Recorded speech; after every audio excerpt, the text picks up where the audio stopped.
Bonjour et bienvenue sur la chaîne Mister Data. Aujourd'hui, nous allons aborder le thème de la Business Intelligence. Qu'est-ce que c'est que la Business Intelligence? La Business Intelligence, ou BI, est ce qu'on appelle aussi l'informatique décisionnelle ou encore l'intelligence d'affaires au Canada. Elle représente toutes les technologies, les outils, les méthodes et les systèmes permettant à une entreprise d'analyser des données dans une perspective de performance. Cela consiste donc à collecter et à interpréter une grande variété de données qui vont permettre d'accompagner la prise de décision au sein d'une société. À qui s'adresse-t-elle? À ses débuts, la Business Intelligence est uniquement réservée aux personnes formées, spécialistes, aux compétents comme les data analysts, les statisticiens, les spécialistes en mathématiques appliquées et en informatique théorique, les ingénieurs en recherche opérationnelle, etc.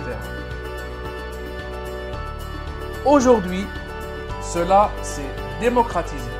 La BI est aussi de plus en plus utilisée par les directeurs, les cadres dirigeants, ainsi que les employés eux-mêmes.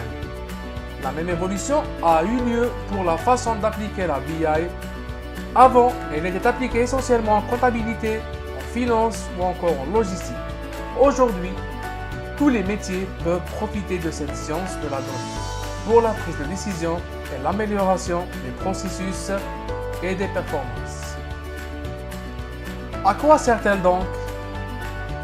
Concrètement, la Business Intelligence est essentielle au sein d'une entreprise car elle permet de mieux maîtriser l'environnement et le marché, accélérer la prise de décision et garder une longueur d'avance sur la concurrence, améliorer les processus qui sont en place. Elle permet également d'identifier ou de prévoir les obstacles et les risques, ainsi présenter de nouvelles opportunités de revenus. Elle permet de fournir une vue d'ensemble et une vue globale sur toutes les activités de l'entreprise. En réalité, la BI est aussi utile car elle permet d'extraire des indicateurs clés de performance, les KPI. C'est pourquoi l'entreprise peut y avoir recours pour améliorer ses processus en tout temps et pour tous les domaines, et ce, quel que soit son secteur d'activité. Qu'est-ce que c'est qu'un processus décisionnel? La fonction principale de la BI est l'aide à la prise de décision. Chaque décisionnaire au sein d'une entreprise doit pouvoir disposer d'indicateurs pertinents pour effectuer les bons choix. Elle définit le trajet de la donnée et se décompose principalement en 4 phases. La phase d'alimentation.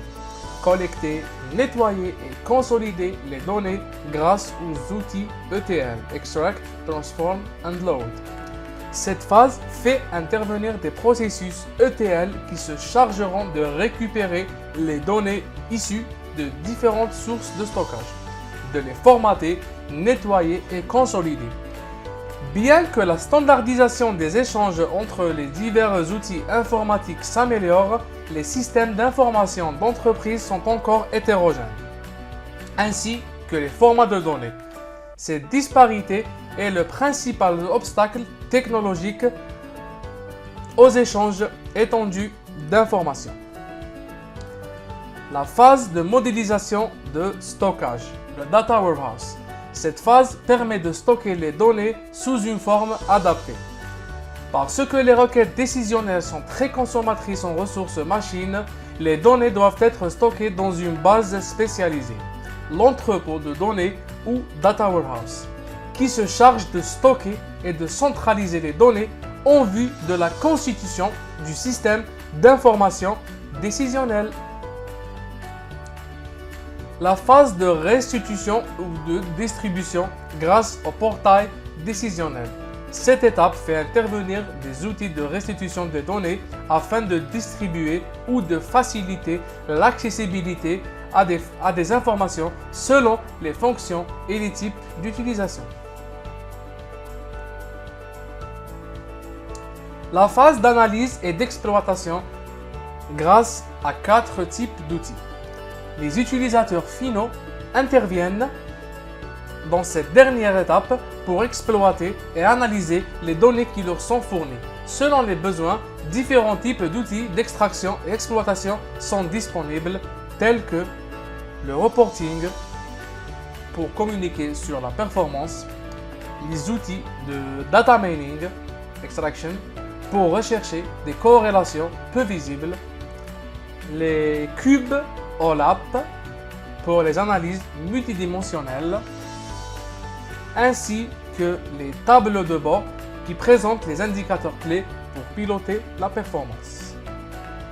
Voilà, c'était tout. Je vous remercie infiniment pour votre attention et n'oubliez pas de nous suivre sur nos différentes plateformes sur Instagram, Facebook ou YouTube. Merci et au revoir.